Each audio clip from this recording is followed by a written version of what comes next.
अमरावतीमध्ये झालेल्या आहेत.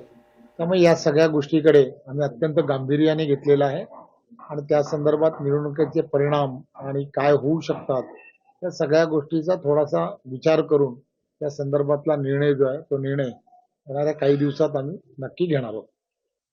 नेमका हा गोंधळ कशामुळे झाला? शिस्त असलेला आपला पक्ष आहे, जबाबदाऱ्या निश्चित केलेल्या असतात. अशा काळामध्ये गोंधळ होणं हे तुम्ही म्हणताय गंभीर आहे. काही निष्कर्षापर्यंत आपण पोहोचलो. हे याचाच मी आज आल्यानंतर बऱ्याच पदाधिकाऱ्यांशी थोडीशी वैयक्तिक चर्चा केल्यानंतरच त्या संदर्भातला निष्कर्षापर्यंत पोहोचता येईल आणि मग त्या संदर्भातलं जे काही निर्णय घ्यायचे असतील ते निर्णय कोर्टी म्हणून घेणं हे अपेक्षित आहे आणि भारतीय जनता पार्टी या संदर्भामध्ये अतिशय कडक असे निर्णय घेतं हे सगळ्यांना श्रुत आहे.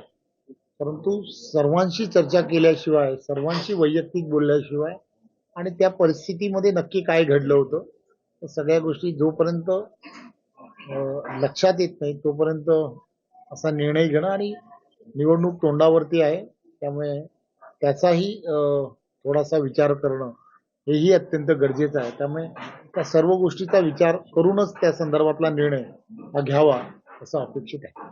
तिकीट वाटपामध्ये आर्थिक देवाणघेवाण खूप मोठ्या प्रमाणात झालेला असा आरोप भाजपचे जे निष्ठावंत कार्यकर्ते ज्यांना उमेदवारी मिळाली नाही अशा लोकांनी केलेले आहे. त्या संदर्भात काही आपण माहिती घेऊन चौकशी करणार आहात? संबंधित असं कधीच भारतीय जनता पार्टीत होत नाही आणि होणारही नाही. भारतीय जनता पार्टी ही कार्यकर्त्यांची पार्टी आहे. निष्ठावान कार्यकर्ते अनेक वर्ष काम करत असतात. त्या सर्व कार्यकर्त्यांना बऱ्याच कार्यकर्त्यांशी मी आता इथूनच बोललेलो आहे. ते उमेदवारी मिळणं न मिळणं आणि त्यानंतरच्या काळात त्याचे आरोप करणं हे काही योग्य नाही असं मला वाटतं. त्यांची समजूत घातली पाहिजे. संघटन मंत्री मी स्वतः माझ्याबरोबर असणारे सर्व पदाधिकारी त्यांची समजूत घालतील. नक्कीच या संदर्भातल्या ज्या विषयाच्या चर्चा होत आहेत त्या चर्चा अत्यंत चुकीच्या आहेत. यात काही त्यामध्ये दुमत नाही. आपण मुंबई व्यतिरिक्त अनेक ठिकाणी महायुतीचे राष्ट्रवादी शिवसेना आणि भाजप हे वेगवेगळे लढत आहेत. प्रामुख्याने भाजप राष्ट्रवादीमध्ये आरोप प्रत्यारोप मोठ्या प्रमाणात एकूणच होताना बघायला मिळतं. हे आरोप प्रत्यारोप निवडणुकीच्या पार्श्वभूमीवर होत असतात.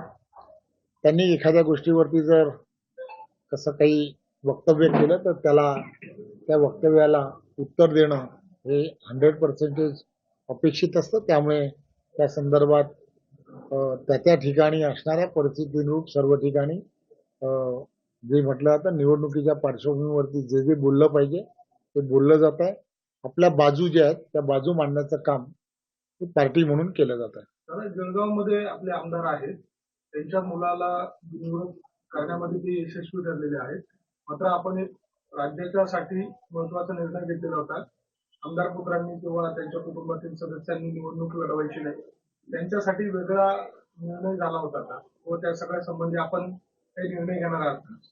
खरं तर काय झालं होतं की या संदर्भातला जो निर्णय जो आहे तो निर्णय थोडासा अल्पावधीच झाला होता की ज्यावेळेला 2 दिवस बाकी होते आणि त्या ठिकाणी तसं निर्णय घेण्याच्या संदर्भात ठरलं होतं. आता 29 महानगरपालिका होत्या. 29 महानगरपालिकेमध्ये त्या ठिकाणची असणारी तिथली बॉडी ही त्या संदर्भातले ज्या निर्णय प्रक्रियेमध्ये काम करत होती.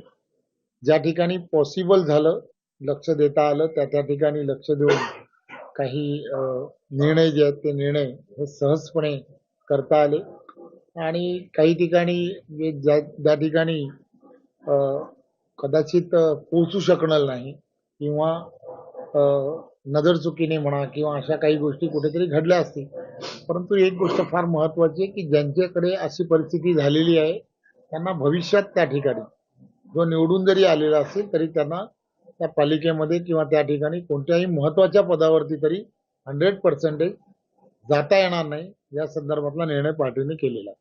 उद्धव ठाकरे आणि राज ठाकरे आज एकत्र येऊन जाहीरनामा प्रसिद्ध करतायत. राज ठाकरे अनेक वर्षानंतर शिवसेना कार्यालयामध्ये जात आहेत. आज आपण कसं बघता जाहीरनामा?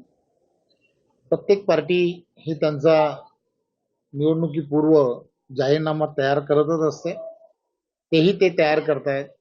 परंतु एक गोष्ट फार महत्वाची आहे की भारतीय जनता पार्टी जो जाहीरनामा करते तो जाहीरनामा 100% पूर्ण करत असते. हे आपणा सर्वांना माहीत आहे.